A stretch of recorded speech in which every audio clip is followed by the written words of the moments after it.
ओम शांति। आज 15 जुलाई 2021। आज सतगुरुवार है। आज सुनते हैं मीठे प्यारे बाप दादा के महावाक्य।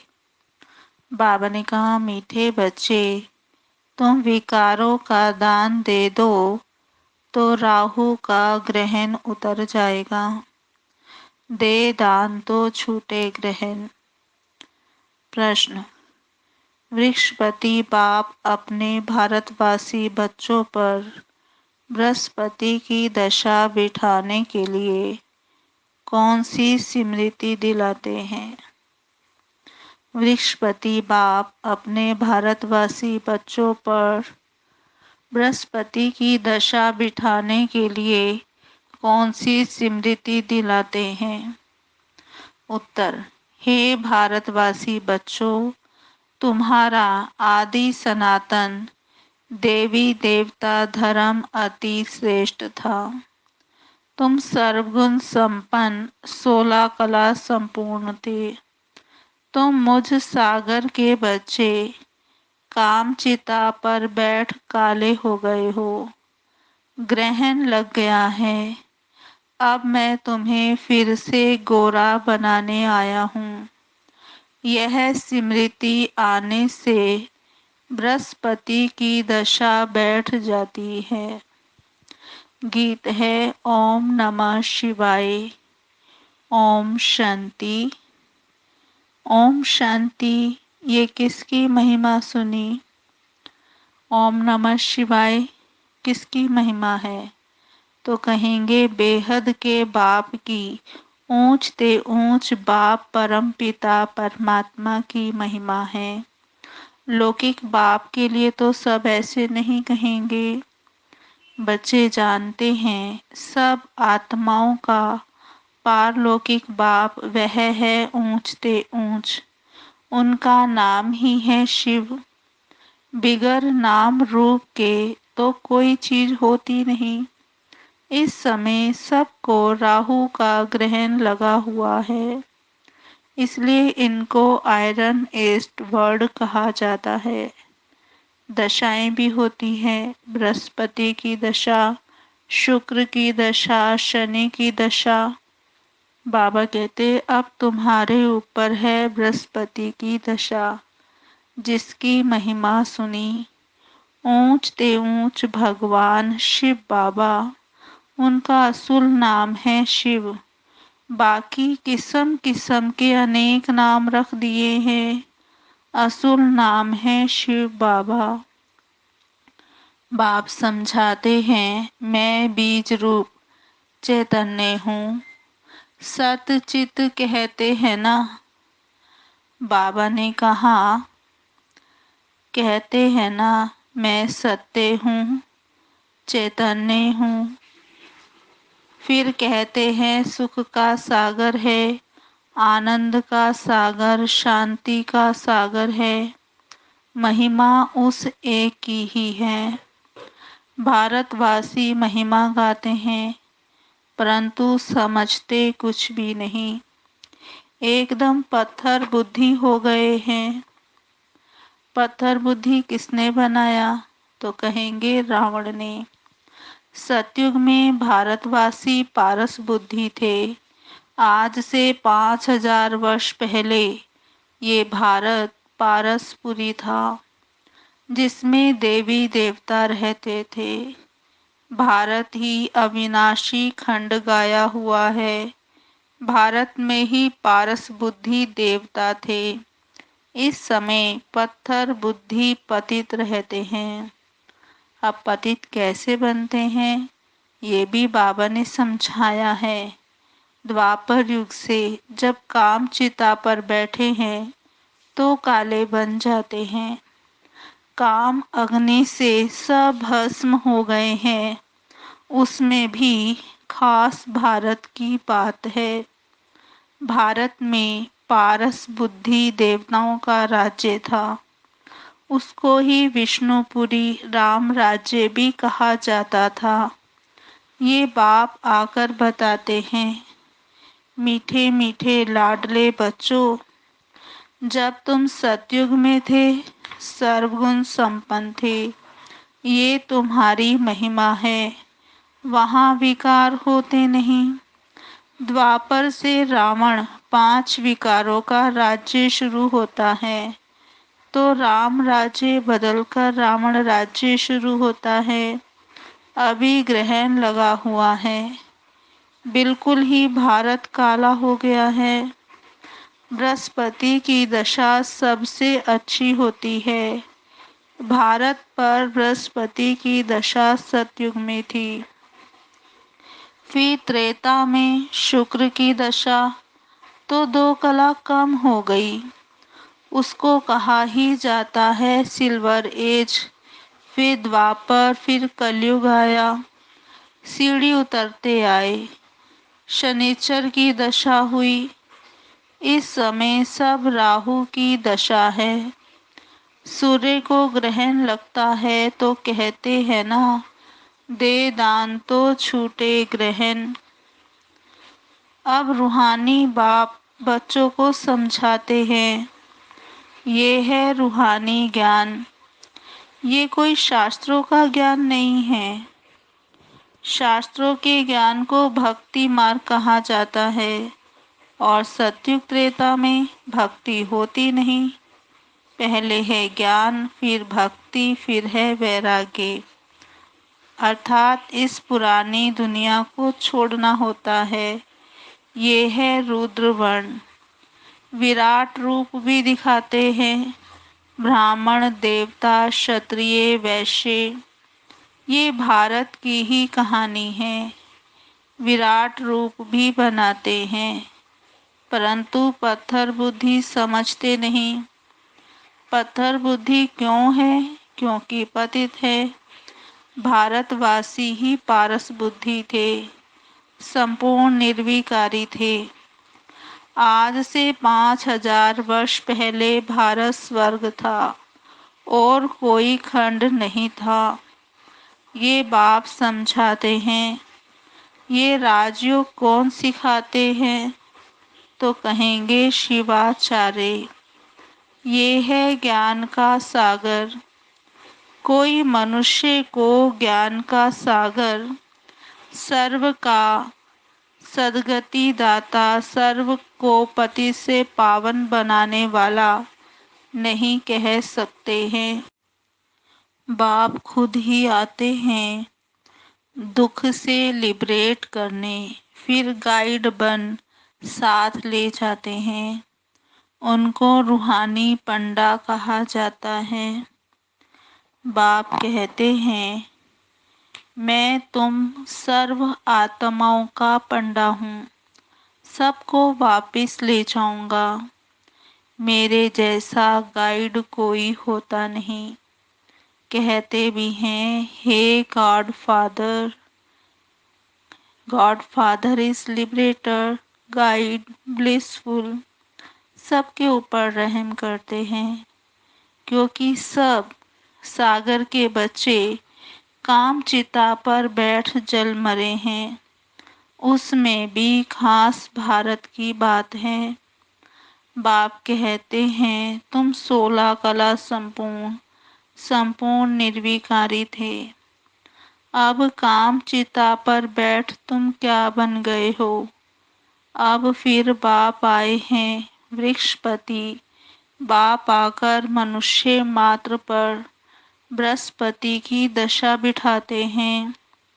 खास भारत, आम विश्व पर इस समय राहु का ग्रहण लगा हुआ है। बाप कहते हैं, मैं ही आकर भारत की खास दुनिया की आम गति सदगति करता हूँ। तुम यहाँ आए ही हो पारस बुद्धि बनने। मोस्ट बिलवेड बाप हुआ।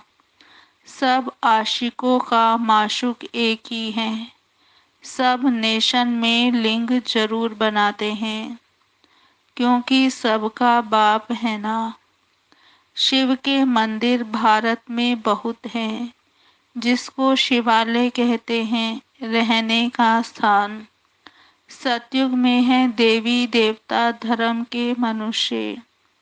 परंतु वह धर्म कब था, उन्हों का राज्य कब था, यह पता नहीं। सत्युग की आयु लंबी लिख दी है। बाप बैठ समझाते हैं, तुम्हारे ऊपर अब बृहस्पति की दशा बैठ रही है 21 जन्मों के लिए। वृक्षपति है ज्ञान का सागर पतित पावन, जिसको सब पुकारते हैं। तुम मात पिता सब बालक तेरे, सब उनकी महिमा करते हैं। बरोबर सतयुग त्रेता में सुख घनेरे थे, जबकि बाप हेवनली गॉड फादर है, स्वर्ग का रचयिता है, तो जरूर हम भी स्वर्ग में होने चाहिए। बाप समझाते हैं, तुम सब स्वर्गवासी थे, अब नरकवासी बने हो। भारत का ही आदि सनातन देवी देवता धर्म है। जैसे क्रिश्चियन धर्म के हैं, वह क्रिश्चियन धर्म के ही चले आते हैं। बाप कहते हैं, तुम देवी देवता धर्म वाले अपने धर्म को क्यों भूल गए हो, जबकि तुम देवी देवता धर्म के थे। बाप स्मृति दिलाते हैं, तुम्हारा सबसे श्रेष्ठ धर्म कर्म था।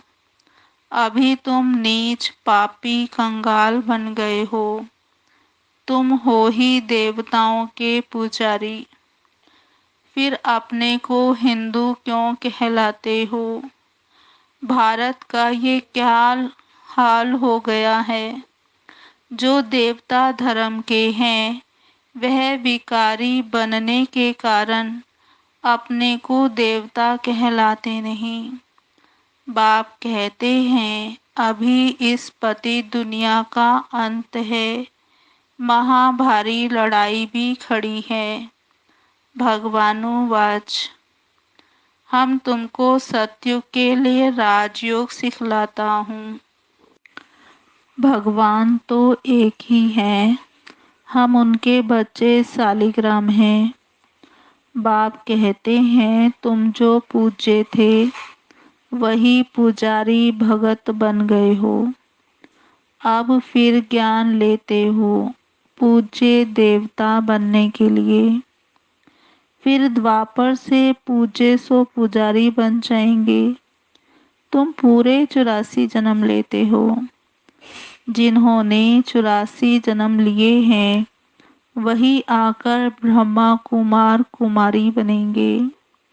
ब्रह्मा द्वारा आदि सनातन धर्म की स्थापना, ये भी गाया हुआ है।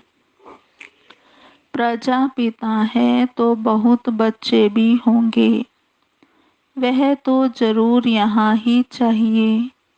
कितनी ढेर प्रजा है। इन ब्राह्मणों को ही फिर देवता बनना है। बाप आकर शूद्र से बदल ब्राह्मण धर्म की स्थापना करते हैं। इस संगम युग पर ही आदि सनातन देवी देवता धर्म की स्थापना होती है। ये है कल्याणकारी संगम युग। इस लड़ाई को ही कल्याणकारी कहा जाता है। इस विनाश के बाद ही फिर स्वर्ग के गेट खुलते हैं। तुम यहाँ आए हो स्वर्गवासी बनने, व विष्णुपुरी में चलने। तुम बच्चों पर अब अविनाशी बृहस्पति की दशा है। 16 कला संपूर्ण कहा जाता है, फिर 2 कला कम होती है, तो शुक्र की दशा कहा जाता है। सतयुग में बृहस्पति की दशा है, फिर त्रेता युग में शुक्र की दशा है। फिर नीचे गिरते आए हो, मंगल की, शनिचर की, राहु की दशा भी होती है। जन्म जन्मांतर उल्टी दशाएं फिरती आई हैं। अब बाप द्वारा बृहस्पति की दशा बैठी है। यह है बेहद का बाप, ज्ञान का सागर पतित पावन। वही तुम्हारा बाप भी है, शिक्षक भी है, सतगुरु भी है, बाकी सब हैं झूठे। किसकी सदगति कर नहीं सकते, इसको कहा जाता है विशिष्ट वर्ड। वह है वॉइसलेस वर्ड। अब विशिष्ट वर्ड में सभी बहुत दुखी हैं। लड़ाई मारा मारी क्या क्या हो रहा है, इसको कहा जाता है खूने नाहक खेल। बिगर कोई कसूर के क्या क्या करते रहते हैं। एक ही बॉम्ब ऐसा गिराएंगे जो झट सारे खलास हो जाएंगे। ये वही संगम युग का समय है। तुम देवताओं के लिए फिर नई दुनिया चाहिए। तो अब बाप कहते हैं, मीठे मीठे बच्चे मन मना भव। ये कौन से बाप ने कहा? शिव बाबा ने। वह तो है निराकार। यूं निराकार तो तुम भी हो, परंतु तुम पुनर्जन्म में आते हो, मैं नहीं आता हूँ। इस समय सब पतित हैं, एक भी पावन नहीं। पतित बनना ही है, सतो रजो तमो में उतरना पड़े। इस समय सारा झाड़ जड़ जड़ी भूत अवस्था को पाया हुआ है। दुनिया बिल्कुल पुरानी हो गई है, अब फिर से उनको नया बनाना पड़ेगा। पति दुनिया में देखो कितने मनुष्य हैं, पावन दुनिया में बहुत थोड़े राज्य करते हैं। एक ही धर्म था और कोई धर्म नहीं था। भारत को ही हेवन कहा जाता है। गाया जाता है घट ही में सूर्य, घट ही में चंद्रमा। सतयुग में 9 लाख होंगे, पीछे फिर वृद्धि होती है। पहले बहुत छोटा फूलों का झाड़ होता है, कांटों का कितना बड़ा फॉरेस्ट है। दिल्ली में मुगल गार्डन देखो कितना अच्छा है, उससे बड़ा कोई गार्डन नहीं। और फॉरेस्ट देखो कितना बड़ा होता है। सतयुगी गार्डन भी बहुत छोटा है, फिर वृद्धि को पाते पाते बड़ा होता जाता है। अभी तो कांटों का जंगल हो गया है। रावण के आने से कांटे बन जाते हैं। ये है कांटों का जंगल। आपस में लड़ते हैं तो एक दो को मारते हैं। कितना क्रोध है, बंदर से भी बदतर कहा जाता है। तो बाप कहते हैं, मेरे लाडले बच्चे, तुम्हारे ऊपर अभी वृक्षपति की दशा है। अब दे दान तो छूटे ग्रहण। बाबा कहते संपूर्ण निर्विकारी अब यहाँ बनना है। अब यह शरीर छोड़ जाकर शिवालय में आ जाएंगे। शिवालय में बहुत सुख होता है। देवी देवताओं का राज्य है।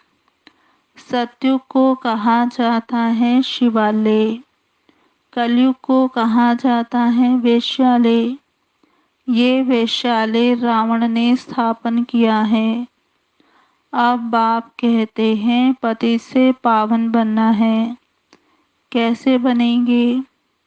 क्या त्रिवेणी में, गंगा में स्नान करने से पावन बन जाएंगे?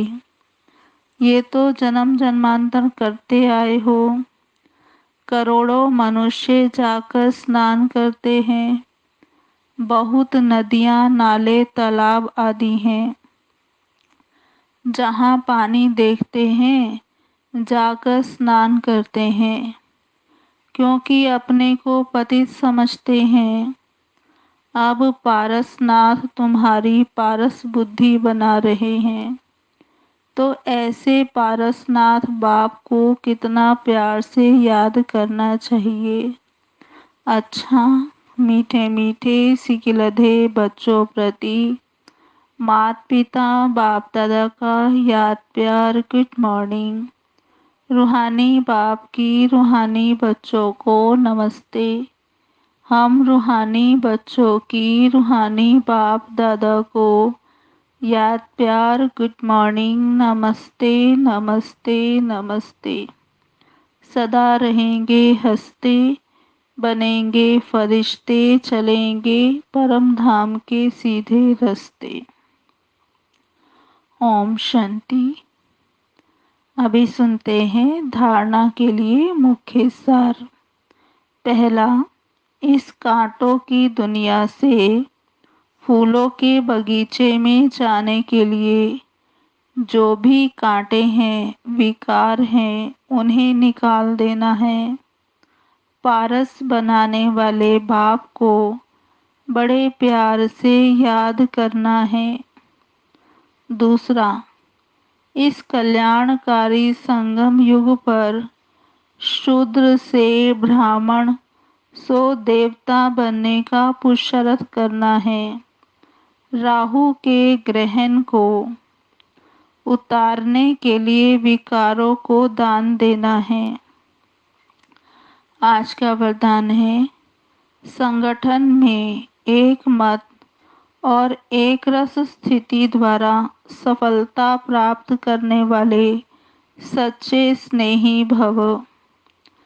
संगठन में एक मत और एक रस स्थिति द्वारा सफलता प्राप्त करने वाले सच्चे स्नेही भव। विस्तार। संगठन में एक ने कहा, दूसरे ने माना, ये है सच्चे स्नेह का रिस्पॉन्ड। ऐसे स्नेही बच्चों का एग्जाम्पल देखकर और भी संपर्क में आने के लिए हिम्मत रखते हैं। संगठन भी सेवा का साधन बन जाता है। जहाँ माया देखती है कि इनकी यूनिटी अच्छी है, घेराव है, तो वहाँ आने की हिम्मत नहीं रखती। एक मत और एक रस स्थिति के संस्कार ही सतयुग में एक राज्य की स्थापना करते हैं। आज का स्लोगन है, कर्म और योग का बैलेंस रखने वाले ही सफल योगी हैं। कर्म और योग का बैलेंस रखने वाले ही सफल योगी हैं। अच्छा जी, ओम शांति। ओम शांति। अभी सुनते हैं हम दीदी जी की तीसरी विशेषता। दीदी जी की तीसरी विशेषता में दीदी जो है सच्ची पतिव्रता, सतीव्रता, पिताव्रता रही। दीदी जी की धारणा रही बाबा के प्रति कि सदा तुम्ही संग खाऊं, तुम्ही संग बैठूं, तुम्ही संग रास रचाऊं। ऐसी एक व्रता होकर सदा एक के ही गुण गाते, आज्ञाकारी, वफादार, ऑनेस्ट बनकर रही। कभी किसी वस्तु व्यक्ति की तरफ आकर्षित नहीं हुई। और चौथी विशेषता थी दीदी की कि दीदी नंबर 1 गॉडली स्टूडेंट रही।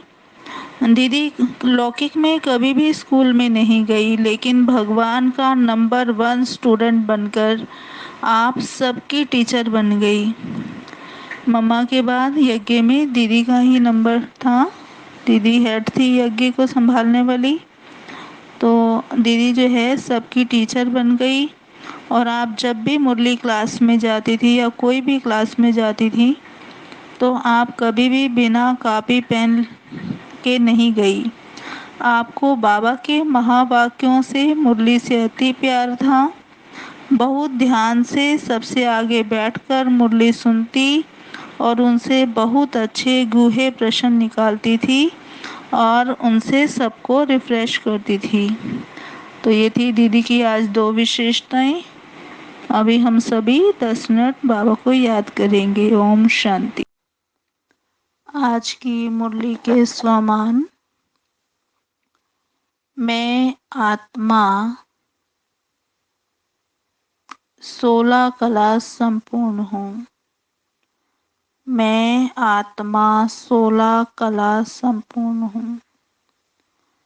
दूसरा स्वमान। मैं आत्मा पारस बुद्धि हूँ। मैं आत्मा पारस बुद्धि हूँ। तीसरा स्वमान। मैं आत्मा 21 जन्मों के लिए बृहस्पति की दशा के नीचे हूँ। मैं आत्मा 21 जन्मों के लिए बृहस्पति की दशा के नीचे हूँ। चौथा स्वमान। मैं आत्मा शालिग्राम हूँ। मैं आत्मा शालिग्राम हूँ। पांचवा स्वमान। मैं आत्मा स्वर्गवासी व विष्णुपुरी में चलने का पुरुषार्थ कर रही हूँ। मैं आत्मा स्वर्गवासी बनने व विष्णुपुरी में चलने का पुरुषार्थ कर रही हूँ। छठा स्वमान है। मैं आत्मा एक मत एक रस स्थिति वाली हूँ। मैं आत्मा एक मत एक रस स्थिति वाली हूँ। छठा स्वमान। मैं आत्मा सफलता मूर्त हूँ। मैं आत्मा सफलता मूर्त हूँ। सातवां स्वमान। मैं आत्मा कर्म और योग का बैलेंस रखने वाली हूँ। मैं आत्मा कर्म और योग का बैलेंस रखने वाली हूँ। ओम शांति।